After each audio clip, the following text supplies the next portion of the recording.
And let's go back to Calgary and the city providing another update on the water main break.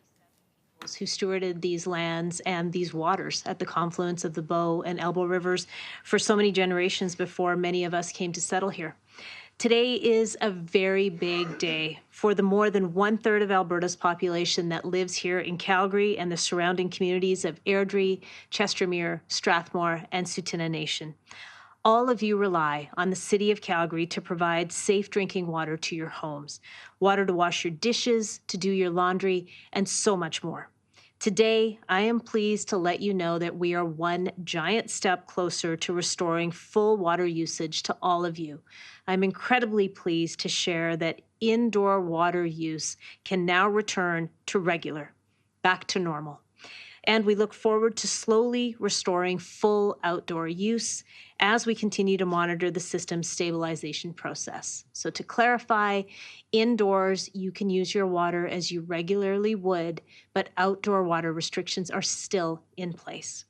And a quick overview to let you know what changed between yesterday and today. First, we had 3 crews working all day yesterday to ensure that we could tackle turbidity that you saw in the water. That's the cloudiness that some of you were seeing in some of your communities. Turbidity levels are going down and they're trending in the right direction.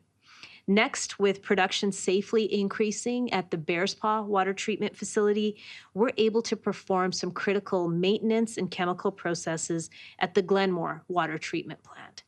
And last, the Bears Paw feeder main has been brought up to 50% capacity, and we continue to stabilize the system by listening for irregularities and measuring any pressure changes. So that's what changed between yesterday and today. Now, I think it's incredibly important to focus on what we have accomplished together in the last 26 days. We understood that we needed to reduce our water usage, and we acted quickly and steadily. We also knew that we needed to band together to ensure that water could reach all of our homes and our businesses. And we made sure that emergency services and life-saving operations were able to access the water that they needed. We're also stronger together because we engaged with the private sector and the provincial government in our response. Partnerships made all the difference in responding to this situation quickly and safely.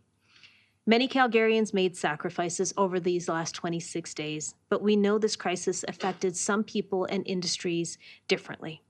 My thanks to the athletes who gave up their training sessions in the pool or on the ice, and the recreation partners and their teams who had to adjust quickly in terms of their operations.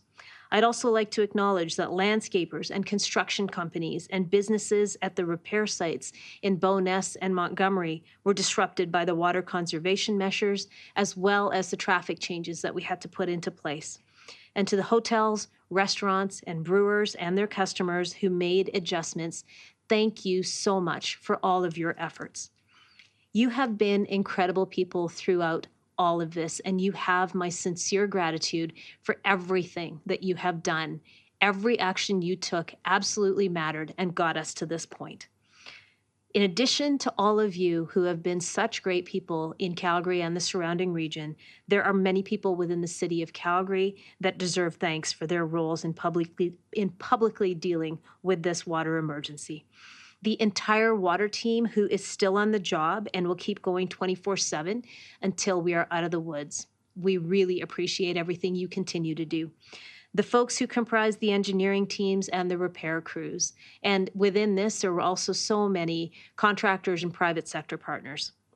The folks who provided updates throughout the last 26 days, including Deputy Chief Kobe Dewar, Nancy Mackay, Francois Bouchard, Chris Houston, Dr.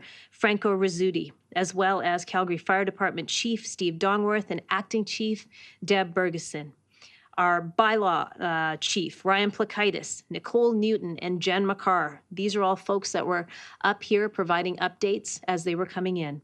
And a shout out to the work of the communications and media relations teams who got messaging out to all of us as quickly and comprehensively as possible and kept the website updated so that all of us knew what was happening.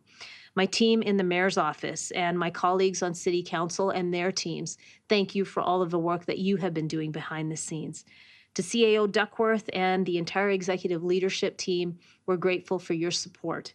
And I know that there are people that I've probably missed, and I apologize for that, but you have all done tremendous work. And before I turn things over to Chief Sue Henry, I want to recognize the leadership of General Manager Michael Thompson as well as Chief Sue Henry. Michael Thompson stepped up to be the lead in making sure that this repair got done quickly, efficiently, and safely. He has probably not slept much, and I know he has been on the phone around the clock to anyone and everyone who could help us out in this situation. And Michael, I want to thank you for that. Chief Sue Henry. Chief's job is to make sure that anytime we have an emergency, that her team springs into action and manages things with professionalism and compassion and great expertise. This was no exception. If it wasn't for the leadership of Chief Sue Henry, this would not have been as smooth as it was. So thank you so much, Chief. And with that, I will call you up.